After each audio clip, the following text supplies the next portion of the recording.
everyone, welcome back to Becoming Dr. Baker. I'm so happy to actually be back.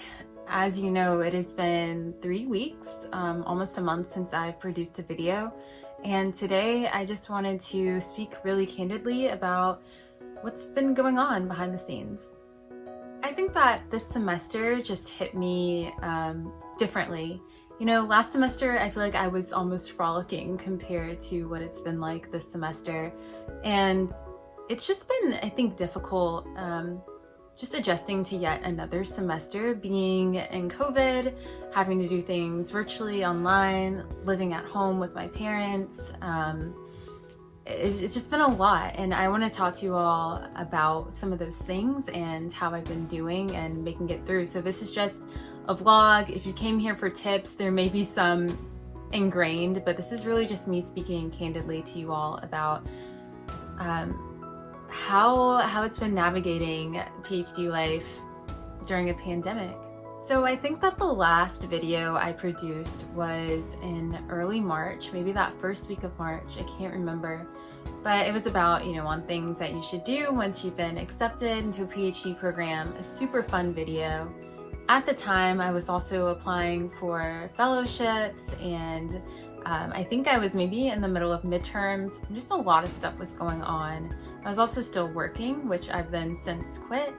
And, you know, I was getting asked to do a lot of different things, be it for research that I'm doing, or work, or professional opportunities to do speaking engagements. Things were really taking off, but it was taking a toll on me because I realized there's only so many hours in the day. I also noticed that my following, my subscribers were going up tremendously, which I was so excited for. I mean, I think that I'm now almost at 1,000 subscribers, which was like always my big goal that I was hoping to reach by like next August. So the fact that it's coming so quickly has been really exciting, but it's also been really overwhelming. I think I experience this a lot when I get really close to reaching a goal. I start to second guess myself.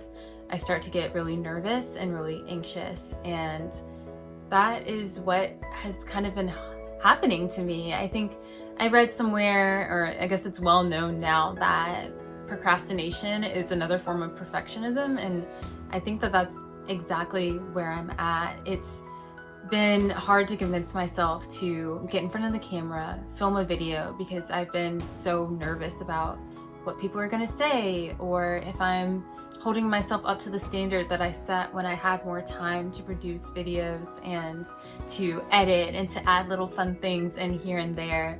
People have also been requesting to meet with me left and right, which is really cool. I love like being that person and keeping up that reputation of being someone who is constantly available. But the truth is that I'm not, and I started to really drown in all of the things that I put on my plate. And I found myself not being able to participate in school the way that I would like to, bettering myself, putting 110% into my studies, into my writing, and everything just started to kind of collide. Luckily, in mid-March, I was able to escape a little bit. I went to Puerto Rico with some friends and just had an awesome time. It was much needed for me to just get away for a little bit and experience some warm weather, even though now it's 85 degrees here. It wasn't at the time. Experience warm weather, have some good food, have some good drinks, chill out, and just like get back to being Bree. Because I find that when I'm overwhelmed, I just lose all sense of self. I quit praying, I quit spending time, I usually pray in the shower, so I stopped doing that because everything is so go. I stopped taking my dogs on walks. I just stopped doing the things that really ground me, and I found myself doing that. So taking a break and getting to go somewhere, even if it was just for a weekend, was much needed for my mental health. A lot of graduate school and a lot of adulting is just learning that there are so many hours in the day, and they're gonna all be filled with something, and something needs to be rest, something needs to be pouring back into you, and that is the hard lesson that I feel like I'm learning at this moment, is just the fact that I need restoration as well, and I need fulfillment. I want to be able to pour from abundance, and in order to do so, I have to receive, and I have to give myself that time that I need. And it has been difficult not beating myself up about producing content or responding to emails. I know I've been really slow on that as well. People have sent me such kind messages, and I just feel like I completely fell off, watching followers and subscribers, decline just because I haven't posted in a little bit. But it's okay, who cares? Oh well. I have to take care of me, and I just really encourage everyone who's watching this to do that for them as well, because we really cannot give from an empty cup. We can't pour from an empty cup. We can't run on an empty tank, all the sayings. We really can't do that. I found myself burning out. I took the steps to mend that and to make sure that I didn't, to fix what was broken, and now I'm back, sorta. I got the COVID vaccine, the second dose, exactly a week ago, and had side effects from that. And then on Sunday, on Easter, I ended up getting food poisoning. So my body is still getting back to 100%, but my mind is right, and that's what's really important to me. This was good for me because I didn't have a breakdown. I didn't have like a mental health crisis or anything like that. I was able to just see it on the rise and take steps to combat it and prevent it before it started happening. And I am really proud of the fact that I was able to do that. I don't think that I've done that in the past, and I just let it all collide and combust, once it reached that breaking point. So being able to see things, have the foresight to be able to see things before they came, was extremely important for me. And I also want to say that good things were happening too during this time. I was able to give a talk at Johnson C. Smith University, which was my first paid speaking engagement, and it went extremely well. It just, reignited this passion that I have for making mental health research and practices more accessible to people. So that was awesome. I did apply for fellowships that I'm waiting to hear back from, and even if those don't shake out the way that I want them to, I'm proud that I went through the process, because it takes courage just to even apply. It's a lot of work. I've been writing a lot more for an independent project that I'm hoping to start getting involved more in my lab now that my advisor is back from sabbatical.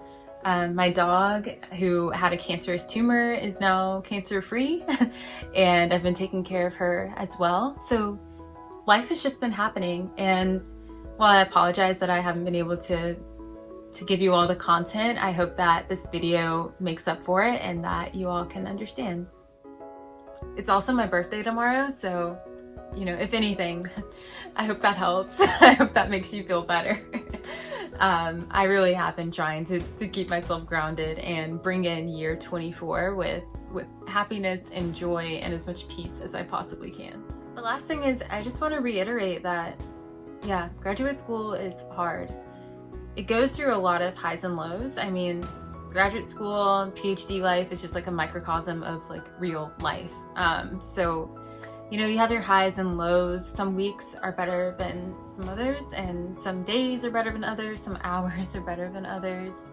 It really is a constant give and take, a constant up and down. I had some weeks where I felt like I was on top of the world, and you never feel like you're completely on top of everything that you're doing, but you do feel like, you're getting a steady flow, and then boom, like something happens. And you have to be able to adjust and adapt very quickly. And doing that virtually, without necessarily having a support system in place that is physical and, close, has been, it's been hard. And, I'm sick of sugarcoating it and saying that it's been an easy or adjustable experience, because it hasn't been. It's been way more difficult, and it's taken me getting real with myself and to stop putting on this like performative front, to just say, yeah, like this sucks. Like this isn't what I signed up for. I didn't sign up for, graduate school online. I signed up for the city. I signed up for, meeting my friends for life and bonding with my cohort in person. I signed up for the free food that you get at events and for lectures.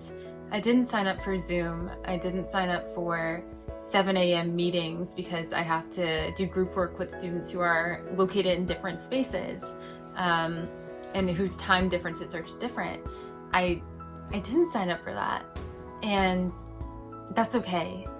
Yes, I had to adapt, and I'm making the most of it, but being able to just grieve the loss of what I thought this year was going to bring me has been really cathartic, and I hope that if anything, this gives you permission to do the same, because this year has been really taxing, and I think a lot of people have felt like they may have been forced to put on a front. I know I felt like that, either through YouTubing or through, just being online, being on social media, really putting on a front for friends and family that I live with, and making sure that people think everything's okay.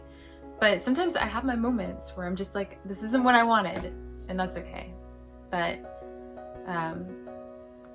just moving forward, taking strides, taking steps, and I think that concludes this video because I'm just rambling at this point.